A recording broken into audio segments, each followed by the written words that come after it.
बिल्ली बहन का रक्षाबंधन। दीपू 8 साल का है। दीपू स्कूल से घर आ रहा है रोते रोते और घर आके जूते खोलता है, पैरों से उछाल के फेंकता है और बैग भी फेंक देता है। दीपू की माँ उसे प्यार देती हुई पूछती है, अरे मेरा राजा बेटा, क्या हुआ है? क्यों रो रहा है? बता तो मुझे, किसी ने मारा क्या? हाँ मेरे बच्चे, बता तो, किसकी हिम्मत हुई हमारे बच्चे को मारने की? एक बार नाम तो बता उसका। मुझे सब बच्चे स्कूल में चिढ़ाते हैं कि मेरी कोई बहन नहीं है। क्यों नहीं है मेरी बहन? मम्मी पापा, मुझे बहन चाहिए। सब मुझे छेड़ रहे हैं कि रक्षाबंधन आने वाला है और हमारी बहनें हमें राखी बांधेंगी। तेरी कोई बहन नहीं है, तुझे कौन राखी बांधेगा? तू बिना बहन का भाई है। बेटा, तो मन छोटा ना कर, सब ठीक हो जाएगा। क्या सब ठीक होगा? कुछ ठीक नहीं होने वाला। मुझे बस बहन चाहिए, जैसे सबकी बहनें हैं। बेटा ऐसे जिद नहीं करते। ऐसा थोड़ी हो सकता है कि तुमने कोई खिलौना मांगा और झट से ला के दे दिया। नहीं पापा, मैं नहीं जानता। मुझे बहन चाहिए बस। दीपू, तुम बहुत जिद्दी हो गए हो। दिन ब दिन खराब होते जा रहे हो। जाओ अपने कमरे में जाओ। दीपू रोते रोते अपने कमरे में चला जाता है। कैसी बदनसीब माँ हूँ मैं। मेरा बच्चा एक बहन के लिए तरस रहा है और मैं उसकी इस ख्वाहिश को पूरा भी नहीं कर सकती। अगर उस दिन वो हादसा ना हुआ होता तो आज दीपू को इस तरह बहन के लिए तरसना ना पड़ता।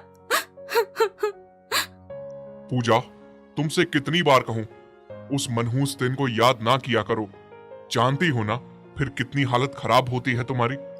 दरअसल दीपू के जन्म के बाद पूजा और सुनील की गाड़ी का बहुत भयंकर एक्सीडेंट हुआ था, जिसमें पूजा को बहुत अंदरूनी चोटें आई थीं और डॉक्टर्स ने कहा था कि वो अब कभी मां नहीं बन सकती। मुझे कोई प्यार नहीं करता। पापा भी मुझे डांटते हैं। मैं चला जाऊंगा घर छोड़ के। रात को जब पूजा दीपू को खाने के लिए बुलाने उसके कमरे में जाती है तो दीपू को वहां नहीं पाती। हे भगवान! क्या हुआ पूजा, तुम चिल्लाई क्यों? दीपू अपने कमरे में नहीं है। आपने उसे डांटा था, शायद इसलिए गुस्सा होकर कहीं चला गया। क्या पता कहाँ गया होगा हमारा दीपू। और बाहर तो इतना मौसम भी खराब है, बहुत जोरों की बारिश हो रही है। दीपू बारिश से पूरा भीग चुका था और जाके एक पेड़ के नीचे बैठ जाता है। अब मैं कभी घर नहीं जाऊंगा।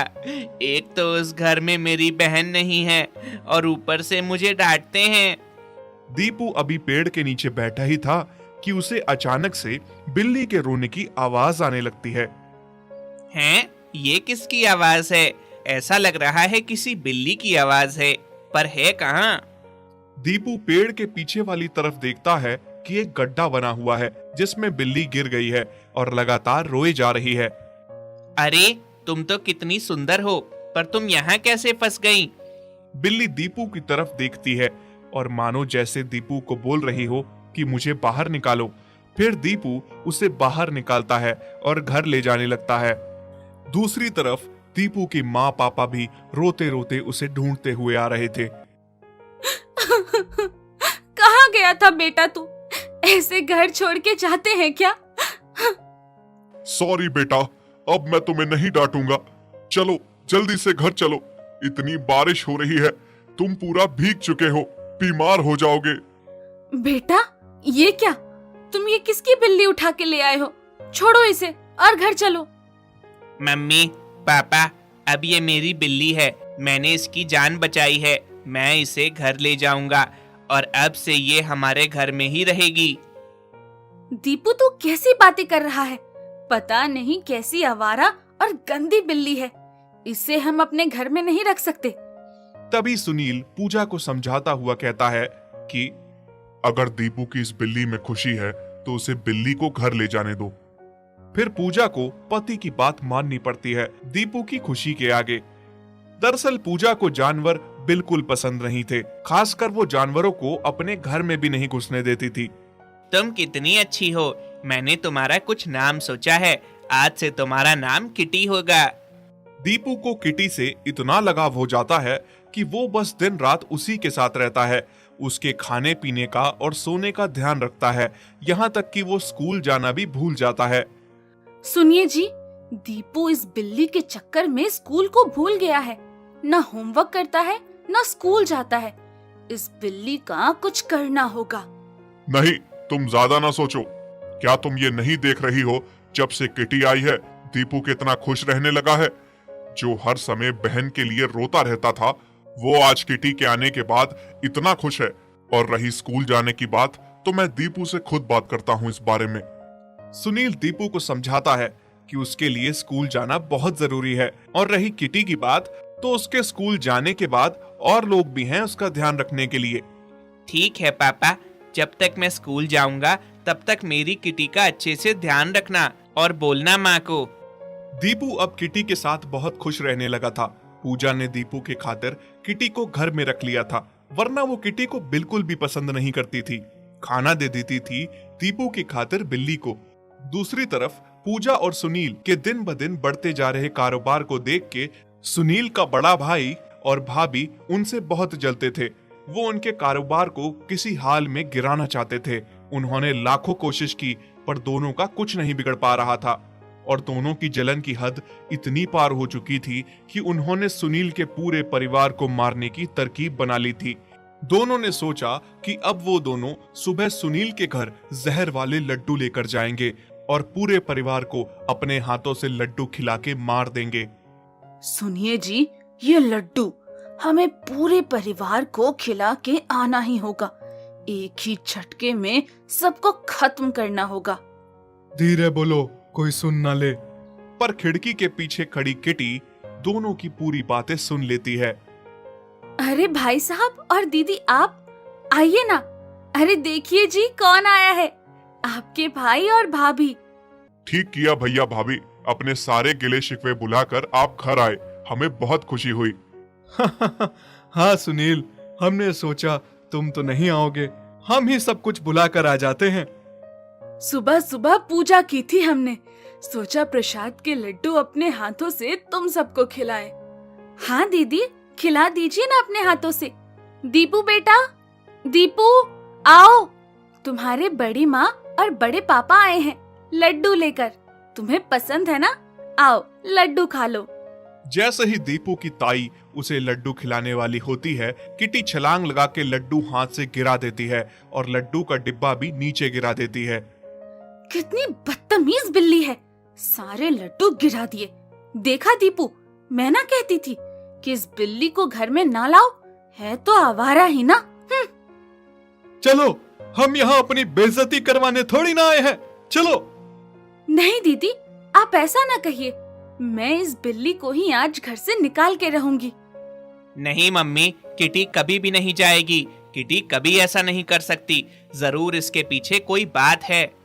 बोलो किटी, क्या बात है? तुमने प्रसाद के लड्डू क्यों गिरा दिए? किटी ने सबको बताने के लिए वो जहर वाला लड्डू खा लिया।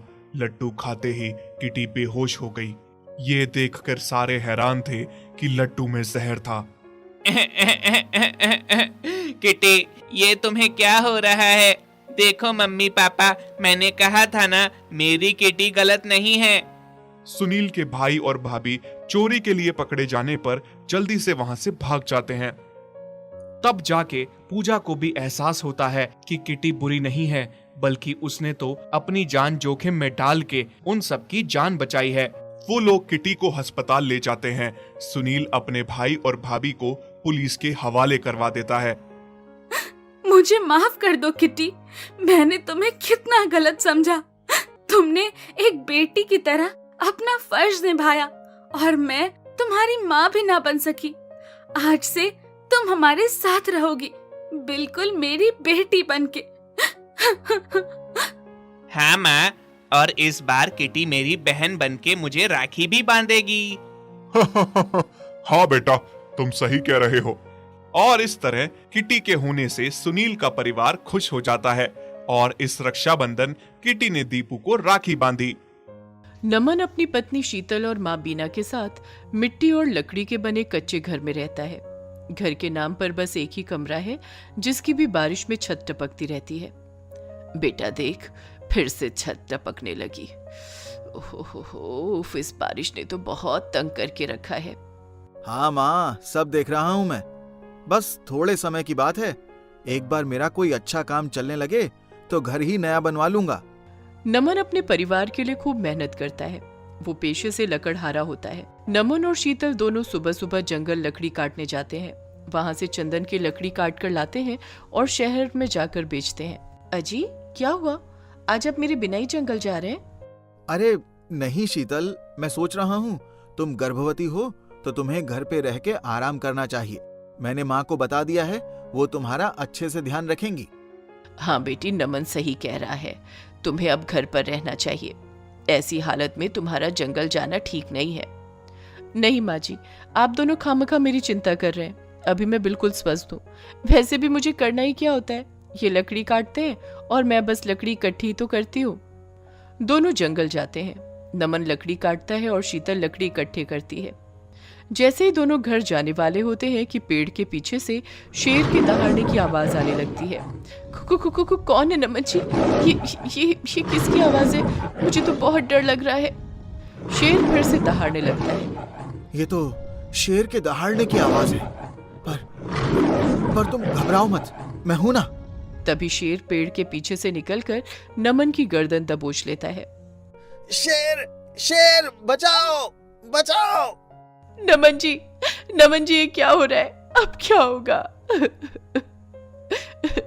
शीतल, शीतल, तुम भाग जाओ, जाओ यहाँ से। देखो, मुझे पता है मेरा अंत समय आ गया है, पर तुम तो अपनी और मेरे बच्चे की जान बचा सकती हो। ये आप क्या कह रहे हैं जी? मैं आपको छोड़कर कैसे जा सकती हूँ? शीतल, तुम्हें मेरी कसम, जाओ, भाग जाओ, जाओ। नमन को शेर खा जाता है। शीतल और बीना बिल्कुल अकेली हो जाती हैं। बेचारी विधवा शीतल पर सास और अपने होने वाले बच्चे की जिम्मेदारी आ जाती है। रोड पर झाड़ू लगाकर जो पैसे बनते हैं वो उसी से अपना गुजर बसर करती है। फिर एक दिन की बात है, एक सब्जी वाला सड़ी हुई सब्जी को छांट कर फेंक रहा था। अरे चंदन भैया, आप ये आलू क्यों फेंक रहे हैं? शीतल बहन, क्या करूं, सारे आलू सड़ गए हैं, इनको रख के क्या करूंगा? चंदन भैया, ऐसे फेंकने से अच्छा है आप मुझ गरीब को दे दीजिए। हाँ हाँ शीतल बहन, अगर तुम्हें चाहिए तो तुम ले जाओ, वैसे भी मैं इन्हें फेंकने वाला हूँ। शीतल वो सड़े हुए आलू घर ले आती है।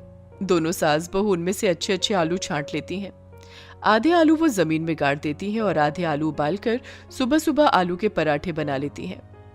शीतल बेटा, बड़े दिनों बाद आलू के पराठे खाए। जब नमन जिंदा था तो रोज हमें अच्छे अच्छे पकवान खिलाता था, और आज इतने समय बाद तुम्हारी वजह से खाया है। माँ जी, आप ऐसे दिल छोटा ना करें, सब ठीक हो जाएगा। शीतल एक पराठा बचाकर चंदन को देती है। वाह शीतल बहन, तुम्हारे हाथों में तो मानो कोई जादू है।